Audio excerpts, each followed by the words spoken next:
Commission যে কোনো সময় নির্বাচন আয়োজনে প্রস্তুত আছে বলে জানিয়েছেন প্রধান নির্বাচন কমিশনার এএমএম নাসির উদ্দিন। আগামী নির্বাচনে ব্যালটে অনুষ্ঠিত হবে বলে জানান তিনি। নির্বাচন আয়োজনে অন্তর্বর্তীকালীন সরকারের প্রধান উপদেষ্টার বক্তব্যের পরিপ্রেক্ষিতে সিইসি কথা বলেন। দুপুরে আগারগাঁও নির্বাচন ভবনে নিজ রুমে গণমাধ্যমের সঙ্গে আলাপ করলে তিনি কথা বলেন। জাতীয় নির্বাচনের আগে স্থানীয় সরকার নির্বাচনের আয়োজন হবে না বলে ইঙ্গিত দেন সিইসি। আতিকুর রহমান তিতাসের রিপোর্ট। সোমবার জাতির উদ্দেশ্যে দেয়া ভাষণে নির্বাচন কবে হবে সে বিষয়টি পরিষ্কার করেন প্রধান উপদেষ্টা ডক্টর মোহাম্মদ ইউনূস। 2025 সালের শেষের দিকে নির্বাচন অনুষ্ঠান হয়তো সম্ভব হবে। প্রত্যাশিত মাত্রার সংস্কার যোগ করি তাহলে অন্তত আরও 6 মাস অতিরিক্ত সময় লাগতে পারে। প্রধান উপদেষ্টা ঘোষিত সময়সীমার মধ্যে ইসি নির্বাচন আয়োজনে প্রস্তুত কিনা ইসি ভবনে সাংবাদিকদের এমন প্রশ্নের জবাব দেন প্রধান নির্বাচন কমিশনার। মাননীয় প্রধান উপদেষ্টা গতকালকে যে ভাষণ দিয়েছেন, উনি যে ইন্ডিকেশনস দিয়েছেন, আমরা ফুললি অ্যালাইন্ড। ওনার যে বক্তব্য অনুযায়ী আমাদের যদি যে ধরনের কাজ করতে হবে আমরা এর জন্য সম্পূর্ণ প্রস্তুত। যখনই উনি 4 বছরের শেষ দিয়ে করুন বা আগামী বছর প্রথম দিয়ে করুন, আমাদের তরফ থেকে আমরা সম্পূর্ণ প্রস্তুত ইনশাআল্লাহ। এ সময় রাজনৈতিক দলগুলোর সঙ্গে সংলাপের বিষয়টিও তুলে ধরেন সিইসি। কথা বলেন আওয়ামী লীগের নির্বাচনে অংশ নেয়া না নেয়া প্রসঙ্গে। যখনই আমরা প্রয়োজন বোধ করব, যে দলের সাথে আলোচনা করার প্রয়োজন বোধ করব, আমরা ইনশাআল্লাহ এই আলোচনা আমরা চালিয়ে যাব। আমরা আমাদের তরফ থেকে আমরা এই মুহূর্তে কোনো আওয়ামী লীগ আসবে কি আসবে না, আসতে দেওয়া হবে কি হবে না, এ নিয়ে আমি কোনো মন্তব্য করতে চাই না আমাদের এখান থেকে। আর একটা রাজনৈতিক ফয়সলা কি দাঁড়াইয়া দেখি, আপনারা এটা অপেক্ষা করুন, আমরাও অপেক্ষা করি, দেখা যাক না শেষ পর্যন্ত, সময় আসলে তো দেখতে পাবেন। তো ন্যায্যতার ভিত্তিতে সীমানা নির্ধারণ ও ভুয়া ভোটার বাতিলের বিষয়টি সম্পন্ন করার পাশাপাশি জনগণকে ভোটে উৎসাহিত করাই এখন ইসির জন্য চ্যালেঞ্জ বলেও মন্তব্য করেন সিইসি। আতিকুর রহমান তিতাস, মাই টিভি। 2026 সালের জুন কিংবা কাছাকাছি সময়ে অনুষ্ঠিত হতে পারে জাতীয় সংসদ নির্বাচন। প্রধান উপদেষ্টার বক্তব্যের উদ্ধৃতি দিতে গিয়ে এমন তথ্য জানান প্রেস সচিব শফিকুল আলম। আর উপপ্রেস সচিব আবুল কালাম আজাদ মজুমদার জানান, জাতীয় ঐক্যমত্যের কমিশন গঠনের পর তাদের পরামর্শেই নির্বাচনের রূপরেখা ঘোষণা করা হবে। এস এম আরিফের রিপোর্ট। বিজয় দিবসে জাতির উদ্দেশ্যে দেওয়া ভাষণে আগামী সংসদ নির্বাচনের সম্ভাব্য সময় নিয়ে কথা বলেন প্রধান উপদেষ্টা ডক্টর মোহাম্মদ ইউনূস। 2025 সালের শেষের দিকে নির্বাচন অনুষ্ঠান হয়তো সম্ভব হবে, তবে কবে নাগাদ নির্বাচন হতে পারে সেটি স্পষ্ট করেননি প্রধান উপদেষ্টা। রাজধানীর ফরেন সার্ভিস একাডেমিতে এ বিষয়ে কথা বলেন উপপ্রেস সচিব আবুল কালাম আজাদ মজুমদার। জাতীয় ঐক্যমত্য যদি সংস্কারের বিষয়গুলোতে তৈরি হয়ে যায় তাহলে নির্বাচনের দিনক্ষণও আসলে নির্বাচন কমিশন তখন হয়তোবা জানিয়ে দিতে পারবে। এছাড়া নির্বাচনের জন্য যে প্রস্তুতির বিষয় আছে সেই প্রস্তুতির কাজ তো নির্বাচন কমিশন শুরু করে দিয়েছে এবং তারা সময় সময় আপনাদেরকে সে বিষয়ে জানাচ্ছে। এক প্রশ্নের জবাবে প্রেস সচিব শফিকুল আলম জানান, 2026 সালের 30 জুনের মধ্যে হতে পারে জাতীয় নির্বাচন। এক্সাক্ট ডেট কি এটা তো সত্যিকার অর্থে অনেক ক্ষেত্রে এটা ডিপেন্ড করবে রিফর্মের উপর, বাট উনি একটা টাইম একটা দিয়ে দিয়েছেন। এর চেয়ে আর ক্লিয়ার রোড ম্যাপ আর কি হতে পারে? আপনি এক্সপেক্ট করতে পারেন যে ইলেকশন হচ্ছে 2026-এর জুনের 30 তারিখের মধ্যে। বিগত সরকারের আমলে শিক্ষা খাতে ব্যাপক দুর্নীতির কথা উল্লেখ করে প্রেস সচিব জানান, শিক্ষার মান বাড়াতে কাজ করছে অন্তর্বর্তী সরকার। আর যে ডিপার্টমেন্টগুলো কেন্দ্রিক বিশাল একটা শিক্ষা একটা ঘুষ টুস এগুলোর বাণিজ্য হয়, একটা প্রমোশন বা একজনকে এইখান থেকে ট্রান্সফার নিয়ে অন্য জায়গায়, তো সেই জায়গাটা আমরা আইডেন্টিফাই করেছি। এই জায়গাটা নিয়েও আমাদের কাজ হবে যাতে শিক্ষাক্ষেত্রে যত ধরনের দুর্নীতি আছে সেটা যেন আমরা শিক্ষাক্ষেত্রে দুর্নীতি মুক্ত করতে পারি। এস এম আরিফ, মাই টিভি, ঢাকা। বিএনপির ভারপ্রাপ্ত চেয়ারম্যান তারেক রহমান বলেছেন, কোনো ডামি নির্বাচন নয়, মানুষ যেখানে নির্ভয়ে ভোট দিতে পারবে তেমন নির্বাচন বিশ্বাস করে বিএনপি। তাই জনগণের প্রতিনিধি হিসেবে দলীয় নেতাদের এলাকার মানুষের সাথে নিয়ে কাজ করার আহ্বান জানিয়েছেন তিনি। বিকেলে রাষ্ট্র কাঠামো মেরামতের 31 দফা ও জনসম্পৃক্তি শীর্ষ কর্মশালা অনলাইনে যুক্ত হয়ে তিনি কথা বলেন। তারেক রহমান বলেন, নিজের স্বার্থ হাসিলের জন্য কেউ যাতে দলের সুনাম নষ্ট করতে না পারে সেজন্য সবাইকে সজাগ থাকতে হবে। ইউসুফ আলী রিপোর্ট। ঢাকা, নারায়ণগঞ্জ ও গাজীপুরে রাষ্ট্র কাঠামো মেরামতের 31 দফা ও জনসম্পৃক্তি শীর্ষক কর্মশালার আয়োজন করে বিএনপি। কর্মশালায় অনলাইনে যুক্ত হয়ে বিএনপির ভারপ্রাপ্ত চেয়ারম্যান তারেক রহমান বলেন, দেশে এমন একটি নির্বাচনের আয়োজন করতে হবে যেখানে জনগণ তাদের পছন্দের প্রতিনিধিকে ভোট দিতে পারবে। আমরা কিন্তু সবসময় বলেছি আমরা আমির নির্বাচনে বিশ্বাস করি না, আমরা নিশিরাতের নির্বাচনেও বিশ্বাসী না, আমরা ভোট ডাকাতের নির্বাচনেও বিশ্বাসী না। আমরা একটি স্বচ্ছ স্বাভাবিক নির্বাচনে বিশ্বাসী যেখানে মানুষ নির্ভয় নির্দ্বিধায় ভোট দিবে। সুখী সমৃদ্ধ বাংলাদেশ গড়তে জনগণের সমর্থন আদায়ে দলীয় নেতাকর্মীদের আন্তরিকতার সাথে কাজ করার নির্দেশ দেন তিনি। আপনি যে পর্যায়ের নেতা হন সেটি বিষয় নয়, মূল বিষয় হচ্ছে জনগণ আপনার উপর আস্থা রাখে, সেটি 5 জন হোক, 50 জন হোক, 500 হোক, 5000 হোক। এখন এই আস্থা তো ধরে রাখার দায়িত্ব জনগণের নয়, এই আস্থা ধরে রাখার দায়িত্ব আপনার, আমাদের সকলের। আপনি হচ্ছেন আপনার এলাকায় বিএনপির অ্যাম্বাসাডর, বিএনপির রাষ্ট্রদূত। আপনাকে দিয়ে মানুষ বিএনপিকে বিচার করবে। আপনি ভালো হলে বিএনপি ভালো, আপনি খারাপ হলে বিএনপি খারাপ। দলের নাম ভাঙিয়ে কেউ যাতে ফায়দা লুটতে না পারে সেদিকে দৃষ্টি রাখারও আহ্বান জানান তারেক রহমান।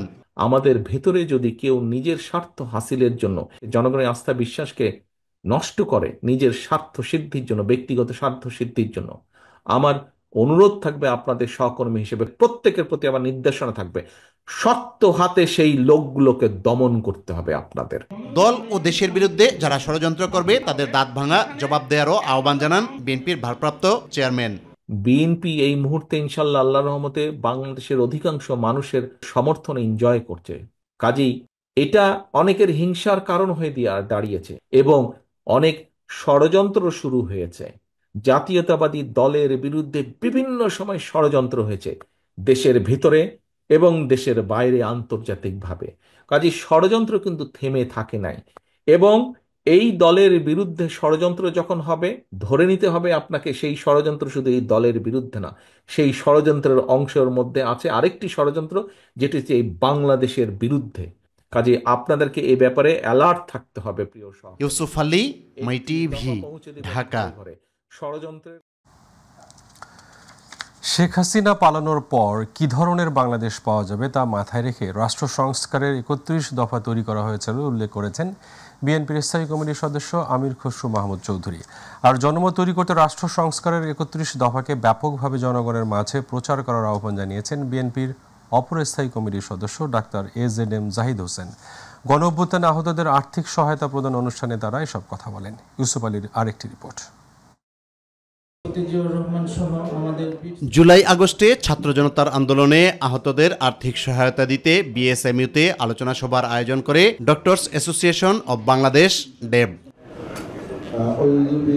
সভায় বিএনপির স্থায়ী কমিটির সদস্য আমির খসরু মাহমুদ চৌধুরী বলেন, রাষ্ট্র মেরামতে যে কোনো সংস্কার জনগণের মতামতের ভিত্তিতে করতে হবে। শেখ হাসিনার 15 বছর নিপীড়ন, নির্যাতন, অত্যাচার, লুটপাট, প্রতিষ্ঠানগুলো ধ্বংস করার পরও বাংলাদেশ আজকে যেখানে দাঁড়িয়ে আছে সেটা হচ্ছে শহীদ প্রেসিডেন্ট জিয়া রহমান সাহেব যে ভিত্তিটি স্থাপন করেছিলেন। রিফর্ম করতে হবে রাজনীতিবিদদের, রিফর্ম হতে হবে সংসদে, রিফর্মের মালিকানা হচ্ছে জনগণের হাতে থাকতে হবে। আমরা কিছু লোক বসে এখানে কিছু রিফর্ম করে ফেলবো আর বাংলাদেশ 50 বছর এভাবে চলবে, এর থেকে ভুল ধারণার কিছু হতে পারে না। সুতরাং বাংলাদেশের রিফর্ম হবে আগামী দিনে সংসদে জনগণের ম্যান্ডেট নিয়ে।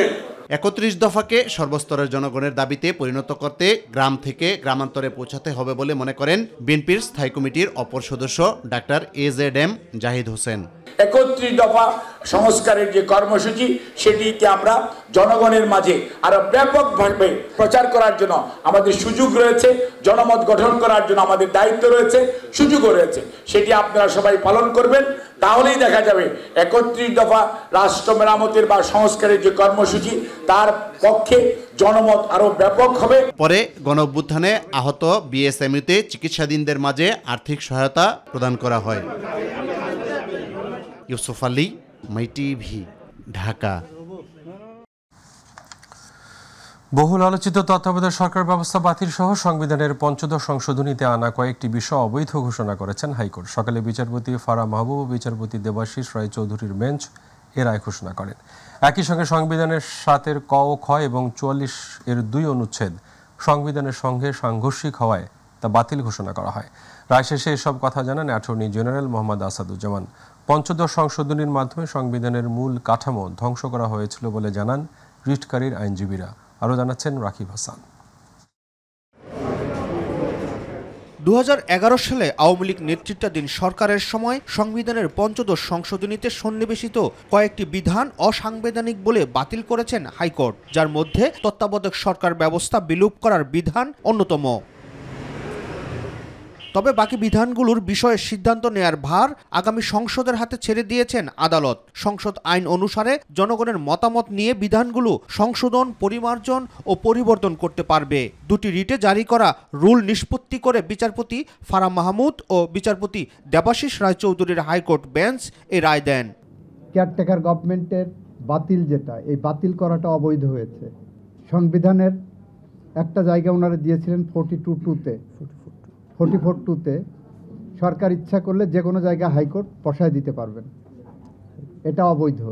রেফারেন্ডামে জনগণের যে পাওয়ার, সেই পাওয়ারটা যেভাবে সংকুচিত করেছিলেন, সেই সংকুচিত করাটাকে ওনারা অবৈধ ঘোষণা করেছেন। This also hits the basic structure of our constitution. Badiul Alam Majumdar সহ 5 আবেদনকারীর আইনজীবী ডক্টর শরীফ ভুইয়া রায়টিকে ঐতিহাসিক দাবি করে বলেন, এর মধ্য দিয়ে সংবিধানের প্রস্তাবনা ও কিছু অনুচ্ছেদ সংশোধনে গণভোটের বিধান ফিরে এসেছে। এটা ঐতিহাসিক এবং তত্ত্বাবধায়ক সরকার ব্যবস্থা ফিরে আসার ক্ষেত্রে সবচেয়ে বড় প্রতিবন্ধকতা আমি বলবো যে দূর হলো, যেটা ছিল পঞ্চদশ সংশোধনী। তবে তত্ত্বাবধায়ক সরকার ব্যবস্থা এখনই ফিরে এসছে বলা যাবে না, কারণ আপনারা জানেন এটাকে দুভাবে বাতিল করা হয়েছে। আদালতের এই রায়ের মধ্য দিয়ে জনগণ খুশি জানিয়ে বিএনপির পক্ষে সিনিয়র আইনজীবী জয়নুল আবেদিন এবং জামায়াতের পক্ষে আইনজীবী অ্যাডভোকেট মোহাম্মদ শিশির মনির বলেন, জনগণের অধিকার কেড়ে নেওয়ার জন্যই সংবিধানের পঞ্চদশ সংশোধনী আনা হয়েছিল। সবচেয়ে ইম্পর্টেন্ট কথা বলছেন, গণতন্ত্র হলো আমাদের সংবিধানের মৌলিক কাঠামো, আর কেয়ারটেকার গভর্নমেন্ট বলছেন সংবিধানের মৌলিক কাঠামোতে রূপান্তরিত হয়েছে। কেন? কারণ কেয়ারটেকার গভর্নমেন্ট ছাড়া ফ্রি, ফেয়ার, ইম্পার্শিয়াল ইলেকশন করা যায় না। তারা যে সমস্ত আর্গুমেন্ট উল্লেখ করেছেন সেগুলো প্রত্যেকটাই যুক্তিযুক্ত এবং তার উপরে ভিত্তি করেই আদালত জাজমেন্ট দিয়েছেন এবং জনগণ তাতে খুশি, আমরাও খুশি। পঞ্চদশ সংশোধনী আইন চ্যালেঞ্জ করে গত 18ই আগস্ট সুশাসনের জন্য নাগরিকের পক্ষে বদিউল আলম মজুমদার সহ 5 জন বিশিষ্ট ব্যক্তি রিট করেন। প্রাথমিক শুনানি নিয়ে হাইকোর্ট গত 19 আগস্ট রুল দেন। এই রুলে ইন্টারভেনার হিসেবে বিএনপি, গণফোরাম, বাংলাদেশ জামাতে ইসলাম সংস্থা, ব্যক্তি সহ বেশ কয়েকজন যুক্ত হয়। রাকিব হাসান, মাই টিভি, ঢাকা। জুলাই আগস্টের গণহত্যা ও মানবতাবিরোধী অপরাধে জড়িত থাকার অভিযোগে দায়ের করা এক মামলায় তদন্তের অগ্রগতি জানাতে আওয়ামী লীগের গ্রেপ্তার সাবেক মন্ত্রী, আমলা, বিচারপতি এবং রাজনীতিবিদ সহ 16 জনকে আন্তর্জাতিক অপরাধ ট্রাইব্যুনালে হাজির করা হয় আজ। পরে 16 আসামির পরবর্তী শুনানি 18 ফেব্রুয়ারি ধার্য করেন ট্রাইব্যুনাল। এদিকে শেখ হাসিনার বিরুদ্ধে তদন্ত শেষ করতে 2 মাস সময় দিয়েছেন ট্রাইব্যুনাল। আজ ট্রাইব্যুনাল গুম কমিশনের রিপোর্ট উপস্থাপন করে প্রসিকিউশন। রিপোর্টে গুমের ঘটনায় শেখ হাসিনার সম্পৃক্ততার প্রমাণ পাওয়া গেছে বলে জানান চিফ প্রসিকিউটর। এ সময় শেখ হাসিনার বিরুদ্ধে ইন্টারপোলে রেড নোটিশ জারির অগ্রগতির বিষয়ে আইজিপির কাছে জানতে চান ট্রাইব্যুনাল। এছাড়া আওয়ামী লীগের সাধারণ সম্পাদক ওবায়দুল কাদের কিভাবে দেশ ছাড়লেন 15 দিনের মধ্যে পুলিশের কাছে ব্যাখ্যা চেয়েছে ট্রাইব্যুনাল। এই বিষয়গুলোর ব্যাপারে আরও ফার্দার তদন্ত করব এবং অকাট্য রূপে আমরা আদালতের কাছে প্রমাণ করব যে গুম সংক্রান্ত যে অপরাধ, মানবতা বিরোধী অপরাধ, তার সাথে আমাদের এই ট্রাইব্যুনালের মামলার যারা জড়িত আসামি আছেন তাদের সম্পৃক্ততাগুলো অকাট্য রূপে প্রমাণ করার জন্য আমরা আরও নিজস্ব ব্যবস্থা গ্রহণ করব। এদিকে স্বরাষ্ট্র উপদেষ্টা বলেছেন, ওবায়দুল কাদেরের দেশে থাকার বিষয়ে আন্তর্জাতিক অপরাধ ট্রাইব্যুনাল যেটি জানতে চাচ্ছে সে বিষয়ে স্বরাষ্ট্র মন্ত্রণালয় অবগত নয়। ওবায়দুল কাদেরের দেশে থাকা নিয়ে কোনো তথ্য সরকারের কাছে ছিল না। এছাড়া শেখ হাসিনাকে ফিরিয়ে আনতে আবারও ইন্টারপোলকে অভিহিত করা হয়েছে বলে জানান তিনি। 3 মাস বাংলাদেশে লুকিয়েছিল, আমরা তো জানি না। আমরা যদি তার জানতাম আমরা অবশ্যই ধরে ফেলতাম। যদি এর আগে ওই খবরটা ওনারা আমাদের দিতে পারতো যে উনি ওই জায়গায় লুকিয়ে আছে, আমরা অবশ্যই তারা ধরে ফেলতাম। আপনারা বলেন যে আপনারা একটা খবর দিচ্ছেন তাই ওই জায়গায় লুকিয়ে আছে, আমরা তারা ধরি নাই। বলেন এরকম একটা এক্সাম্পল দেন যে ওই জায়গায়, আর আপনি কোথেকে তো অন্যের আর বেশি খবর রাখে না। 80,000 কোটি টাকা অনিয়ম ও দুর্নীতির অভিযোগে সাবেক প্রধানমন্ত্রী শেখ হাসিনা, তার বোন শেখ রেহানা, ছেলে সজীব ওয়াজেদ জয় ও টিউলিপ সিদ্দিকের বিরুদ্ধে অনুসন্ধানের সিদ্ধান্ত নিয়েছে দুর্নীতি দমন কমিশন। মঙ্গলবার থেকে তাদের বিরুদ্ধে অনুসন্ধানে কাজ শুরু হয়। দুদকের উপপরিচালক আক্তারুল ইসলাম সংস্থাটির প্রধান কার্যালয়ে অনানুষ্ঠানিক এক ব্রিফিংয়ে এ তথ্য জানান। রূপপুর পারমাণবিক বিদ্যুৎ প্রকল্প, বিশেষ আশ্রয়ণ প্রকল্প, বেবজা সহ 9টি প্রকল্পে এসব অনিয়ম দুর্নীতি হয়েছে বলে জানান দুদক কর্মকর্তা। জনাব শেখ হাসিনা, সাবেক প্রধানমন্ত্রী, গণপ্রজাতন্ত্রী বাংলাদেশ সরকার, ঢাকা অন্যান্যর বিরুদ্ধে ক্ষমতার অপব্যবহার, প্রতারণা, অনিয়ম ও দুর্নীতির মাধ্যমে 8টি বিভিন্ন প্রকল্পের আড়ালে 21,000 কোটি টাকা আত্মসাতের একটি অভিযোগ দুর্নীতি দমন কমিশনে দাখিল হয়েছে এবং সেই অভিযোগের বিষয়ে অনুসন্ধানের সিদ্ধান্ত গৃহীত হয়েছে। এছাড়া আরও একটি মেগা প্রকল্পে রূপপুর পারমাণবিক বিদ্যুৎ কেন্দ্রের নির্মাণের নামে প্রায় 59,000 কোটি টাকা লোপাটের অভিযোগও সাবেক প্রধানমন্ত্রী জনাব শেখ হাসিনা, তার ছেলে জনাব সজীব আহমেদ ওয়াজেদ জয়, তার ছোট বোন শেখ রেহানা ও তার ছোট বোনের মেয়ে টিউলিপ সিদ্দিকী ও অন্যান্যদের বিরুদ্ধে দাখিলকৃত অভিযোগের বিষয়েও অনুসন্ধানের সিদ্ধান্ত গৃহীত হয়েছে। বিডিআর হত্যাকাণ্ডের ন্যায় বিচার নিশ্চিতে আগামী 5 কার্য দিবসের মধ্যে কমিটি গঠন করা হবে বলে জানিয়েছেন স্বরাষ্ট্র উপদেষ্টা লেফটেন্যান্ট জেনারেল অবসরপ্রাপ্ত মোহাম্মদ জাহাঙ্গীর আলম চৌধুরী। সকালে সচিবালয়ের স্বরাষ্ট্র মন্ত্রণালয়ের সম্মেলন কক্ষে বিডিআর হত্যাকাণ্ড বিষয়ে বিশেষ সংবাদ সম্মেলনে তিনি কথা বলেন। কমিটির সদস্যের সংখ্যা 5, 7 কিংবা 9 জনও হতে পারে, যেখানে সশস্ত্র বাহিনীর সদস্যই বেশি থাকবেন। তিনি আরও বলেন, বিডিআর হত্যাকাণ্ডের পুনঃ তদন্ত এবং ন্যায় বিচার নিশ্চিতে অন্তর্বর্তী সরকার বদ্ধপরিকর। শুধু স্বরাষ্ট্র মন্ত্রণালয়ের দায়িত্বপ্রাপ্ত উপদেষ্টা হিসাবেই নয়, একজন সাধারণ নাগরিক এবং সেনাবাহিনীর প্রাক্তন সদস্য হিসাবে আমি শুরু থেকেই বিডিআর হত্যাকাণ্ডের ন্যায় বিচার দাবি করে আসছি। সরকারি চাকরি সহ সব ক্ষেত্রে পুলিশ ভেরিফিকেশন তুলে দেওয়া হবে বলে জানিয়েছেন জনপ্রশাসন সংস্থার কমিশনের প্রধান আব্দুল মুঈদ চৌধুরী। সচিবালয়ে জনপ্রশাসন মন্ত্রণালয়ের সম্মেলন কক্ষে সচিবালয়ে বিটে কর্মরত সাংবাদিকদের সাথে মতবিনিময়কালে কথা বলেন। কমিশন প্রধান বলেন, পুলিশ ভেরিফিকেশন কোথাও থাকবে না, প্রত্যেক নাগরিকের পাসপোর্ট পাওয়ার অধিকার আছে। এছাড়া দলীয় ভিত্তিতে ক্যাডার পদে পদোন্নতি দেওয়া বিষয়ে কমিশন প্রধান বলেন, উপসচিব থেকে উপরের পদে পিএসসির পরীক্ষার মাধ্যমে পদোন্নতির সিদ্ধান্ত নেওয়া হবে। আর যে কোটা ছিল তা 50% করে রাখা হবে। প্রশাসন ক্যাডারে 50% এবং অন্যান্য ক্যাডারে 50%। এখানে একটা জিনিস আছে, চাকরিতে মানে রিক্রুটমেন্ট বিভিন্ন ব্যাপারে পুলিশ ভেরিফিকেশন একটা ম্যান্ডেটরি, এটা আমরা রিকমেন্ড করতেছি। এটা থাকবে না, কোথাও থাকবে না। আপনি নাগরিক পাসপোর্ট নেবেন, আপনার নাগরিক অধিকার, আপনাকে পুলিশ ভেরিফিকেশন কেন বলতে? ইংল্যান্ডে পাসপোর্টের জন্য অ্যাপ্লাই করলে পোস্ট অফিসে পাসপোর্ট চলে আসে। Why I am a citizen. নৌ পরিবহন মন্ত্রণালয়ের উপদেষ্টা ব্রিগেডিয়ার জেনারেল অবসরপ্রাপ্ত ডাক্তার সাখাওয়াত হোসেন বলেছেন, ভারত মুক্তিযুদ্ধের ইতিহাসকে অন্যভাবে দেখতেই পারে, এটা তাদের দৃষ্টিভঙ্গির ব্যাপার। তবে এটা একান্তই বাংলাদেশের আপামর মানুষের লড়াই। বাংলাদেশের স্বাধীনতা যুদ্ধ বিশ্বের বুকেই এক অনন্য উদাহরণ, যদিও সেই যুদ্ধে ভারত সহায়তা করেছে। সকালে সিলেট মেরিন একাডেমির কুচকাওয়াজ অনুষ্ঠানে প্রধান অতিথি হিসেবে যোগ দেন নৌ পরিবহন উপদেষ্টা। সিলেট মেরিন একাডেমির মাঠে ক্যাডেটদের সালাম গ্রহণ করেন নৌ পরিবহন মন্ত্রণালয়ের উপদেষ্টা ব্রিগেডিয়ার জেনারেল অবসরপ্রাপ্ত ডক্টর এম সাখাওয়াত হোসেন।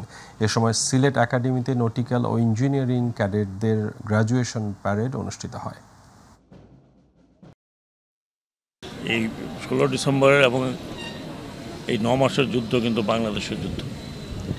আমি শুধু এটুকু মনে করি যে এটা আমাদের যুদ্ধ, আমাদের যুদ্ধটি আমরা শুরু করেছিলাম, আমাদের যুদ্ধটি আমরা সমাপ্ত করেছি। সেখানে সাহায্য সহযোগিতা ডেফিনেটলি ভারতের ছিল, এতে কোনো সন্দেহ নেই। আমরা সেটাও স্মরণ করি এবং সবসময় স্মরণ রাখি একটা ফ্রেন্ডলি কান্ট্রি হিসেবে। এখন ওটা যদি ওনারা অন্যভাবে ইতিহাসে দেখেন সেটা ওনাদের ব্যাপার। আমরা আমাদের ইতিহাসে মনে করি আমাদের এই মুক্তিযুদ্ধ বিশ্বের অন্যতম শ্রেষ্ঠ ঘটনা যা ঘটেছে বিশ্ব ইতিহাসে। জানিয়ে দিব বাণিজ্য সংবাদ।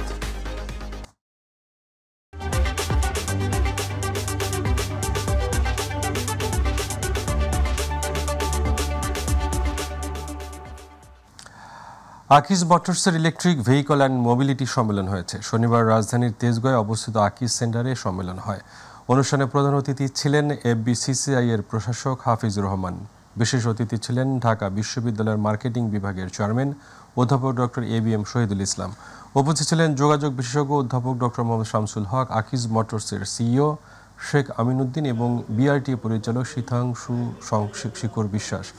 আকিজ গ্রুপের অন্যতম অঙ্গ প্রতিষ্ঠান আকিজ মোটরস 2016 সাল থেকে যাত্রা শুরু করে সবার জন্য গাড়ি এই স্লোগানে বিশ্বের সর্বাধুনিক ও উন্নত প্রযুক্তি ও আন্তর্জাতিক মানের আধুনিক যন্ত্রপাতি ব্যবহার করে বাংলাদেশের আবহাওয়া জলবায়ু উপযোগী জ্বালানি ও রক্ষণাবেক্ষণ খরচ কম পরিবেশ সহায়ক গাড়ি উৎপাদন সংযোজন ও অ্যাসেম্বলি করে যাচ্ছে নিজস্ব কারখানায়। চায়নার বিখ্যাত মোটর কোম্পানি সিনোট্রাকের সুদক্ষ ইঞ্জিনিয়ারদের সাথে যৌথভাবে যা ব্যক্তিগত বাণিজ্যিক ও সেবায় সর্বাধিক ব্যবহৃত হচ্ছে।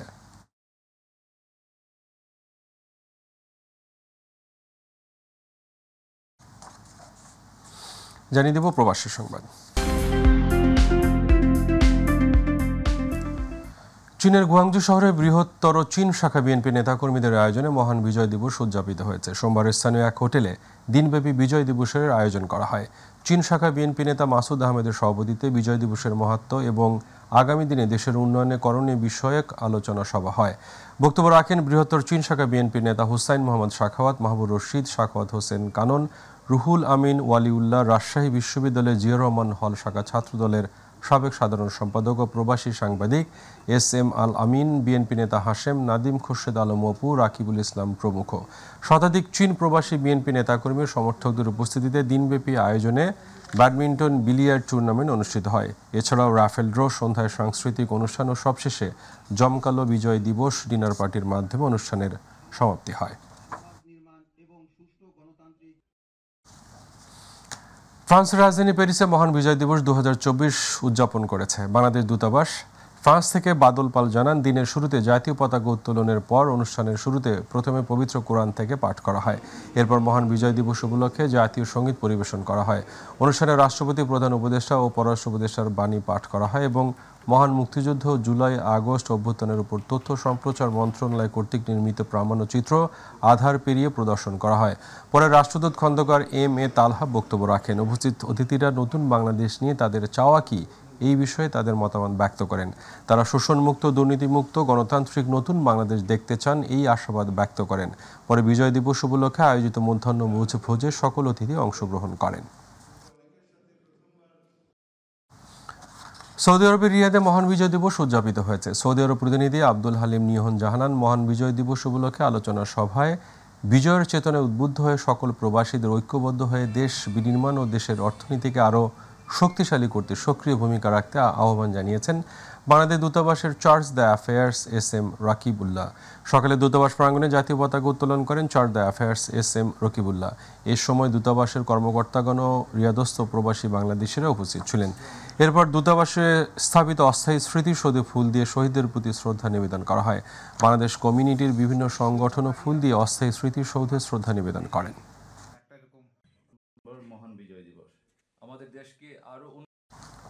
যুক্তরাষ্ট্রের টেক্সাসের হিউস্টনে নানা কর্মসূচির মধ্য দিয়ে মহান বিজয় দিবস উদযাপিত হয়েছে। সোমবার রাতে হিউস্টনের দুর্গাবাড়িতে বাংলাদেশ অ্যাসোসিয়েশন অব হিউস্টনের আয়োজনে দিবসটি পালন করা হয়।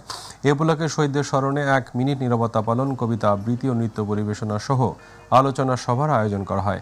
এ সময় বাংলাদেশ অ্যাসোসিয়েশন অব হিউস্টনের নেতৃবৃন্দ সহ যুক্তরাষ্ট্রে বসবাসরত বাঙালিরা অংশগ্রহণ করেন। অনুষ্ঠানস্থলে বাঙালি ঐতিহ্যকে ধারণ করে নানা পণ্যের পসরা সাজিয়ে বসেন প্রবাসী বাঙালিরা।